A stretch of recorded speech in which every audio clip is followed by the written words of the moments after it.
हम सब सोचते हैं कि हम सीखते कैसे हैं, है ना? पर क्या हो अगर सीखने का जो तरीका हम अब तक जानते आए हैं वो अधूरा हो? आज हम सीखने के एक ऐसे सिद्धांत को समझेंगे जो शायद आपकी सोच बदल दे।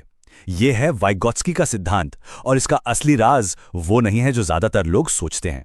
तो चलिए इस पहेली को सुलझाने के लिए एक बहुत ही बुनियादी सवाल से शुरू करते हैं। एक ऐसा सवाल जो हम सबके मन में कभी ना कभी जरूर आया होगा। हम नई चीजें सीखते कैसे हैं? क्या सीखना मतलब अकेले बैठकर घंटों किताबों में सिर खपाना है? एक तरह की अकेली जंग? या फिर इसमें कोई सीक्रेट इंग्रेडिएंट है, कोई ऐसी चीज जो इस अकेलेपन वाली सोच को पूरी तरह से बदल देती है? और इस सीक्रेट इंग्रेडिएंट की खोज की थी एक कमाल के मनोवैज्ञानिक ने, जिनका नाम था लेव वाइगोत्स्की।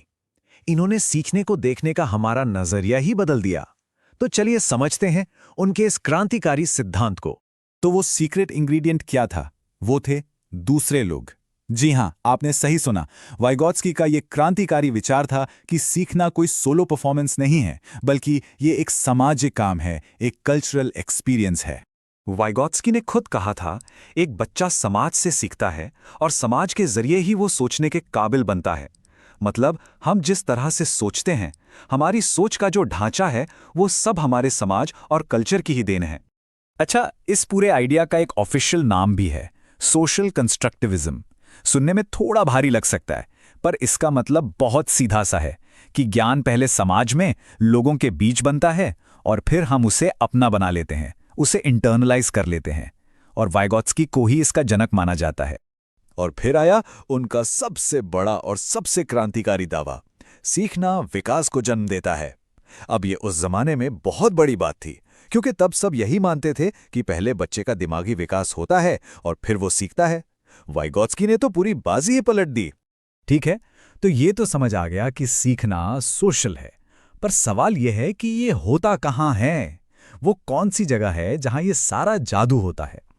वाइगोत्स्की ने इसके लिए एक जबरदस्त कॉन्सेप्ट दिया, जिसे हम कह सकते हैं सीखने का मैजिक जोन। इस मैजिक जोन का ऑफिशियल नाम है जोन ऑफ प्रॉक्सिमल डेवलपमेंट, या शॉर्ट में ZPD। अब ये क्या है? ये दरअसल एक गैप है। एक तरफ वो जो कोई लर्नर अकेले कर सकता है, और दूसरी तरफ वो जो किसी की मदद से कर सकता है। बस यही जो बीच की जगह है ना, यही है सीखने का असली स्वीट स्पॉट। चलिए इसको और सिंपल करते हैं। 3 लेवल सोचिए। पहला लेवल, वो काम जो मैं अकेले आराम से कर सकता हूं। तीसरा लेवल, वो काम जो शायद मैं भविष्य में कर पाऊंगा। और इन दोनों के ठीक बीच में है दूसरा लेवल, हमारा ZPD। ये वो काम है जो मैं अभी इसी वक्त किसी की थोड़ी सी मदद से कर सकता हूं। असली ग्रोथ, असली लर्निंग इसी जोन में होती है। तो इस ZPD में जो मदद दी जाती है उसे स्कैफोल्डिंग कहते हैं। जैसे एक बिल्डिंग को बनाने के लिए बाहर से एक ढांचा लगाया जाता है, ठीक वैसे ही स्कैफोल्डिंग सीखने में दिया जाने वाला एक टेम्पररी सपोर्ट है। ये सपोर्ट कोई हिंट हो सकता है, कोई सवाल या कोई गाइडेंस। इससे टीचर का रोल लेक्चर देने वाले से बदलकर एक गाइड का हो जाता है। और यहाँ एक बड़ी मजेदार बात, वाइगोत्स्की ने खुद कभी स्कैफोल्डिंग शब्द का इस्तेमाल किया ही नहीं था। ये शब्द बाद में आया, लेकिन हाँ, इसके पीछे का जो पूरा का पूरा आइडिया है वो 100% वाइगोत्स्की का ही था। तो हमने ये देख लिया कि सीखना कहाँ होता है, उस मैजिक जोन यानी ZPD में। अब सवाल है कि ये कैसे होता है। वाइगोत्स्की के मुताबिक इस पूरी प्रक्रिया का सबसे जरूरी टूल एक ऐसी चीज है जिसे हम दिन भर इस्तेमाल करते हैं, भाषा। देखिए, वाइगोत्स्की के लिए भाषा सिर्फ बात करने का जरिया नहीं थी। नहीं, उनके लिए ये सोचने का सबसे पावरफुल टूल था। भाषा ही हमारे बिखरे हुए ख्यालों को एक शक्ल देती है, उन्हें ऑर्गेनाइज करती है।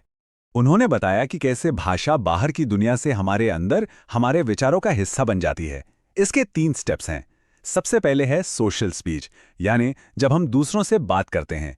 फिर आता है प्राइवेट स्पीच। याद है छोटे बच्चे कैसे खेलते खेलते खुद से ही जोर जोर से बातें करते हैं? बस वही।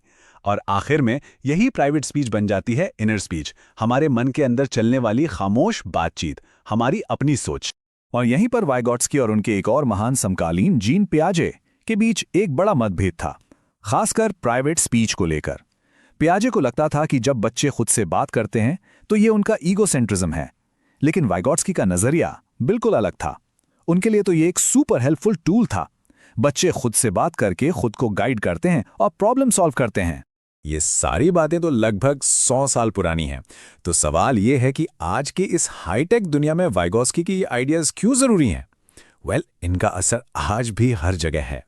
इस टेबल में आप साफ साफ देख सकते हैं कि दोनों विचारकों में कितना बड़ा फर्क था। पियाजे के लिए विकास बायोलॉजिकल था, अंदर से होता था। वाइगोत्स्की के लिए ये सोशल था, बाहर से अंदर की तरफ आता था। पियाजे कहते थे पहले डेवलपमेंट फिर लर्निंग। वाइगोत्स्की ने कहा नहीं, लर्निंग से ही डेवलपमेंट होता है। ये दो अलग अलग दुनियाएं हैं। और अगर ये जानना है कि वाइगोत्स्की आज कहाँ हैं, तो अपनी आसपास की क्लासरूम्स में देखिए।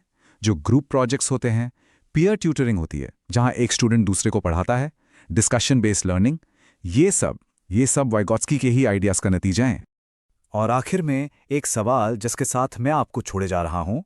अगर सीखना असल में एक सोशल प्रोसेस है, एक साथ मिलकर करने वाला काम है, तो फिर हमारे एजुकेशन सिस्टम में इतना जोर इंडिविजुअल अचीवमेंट पर क्यों है? अकेले दिए जाने वाले एग्जाम्स और रैंकिंग पर क्यों है? जरा सोचिएगा इस बारे में।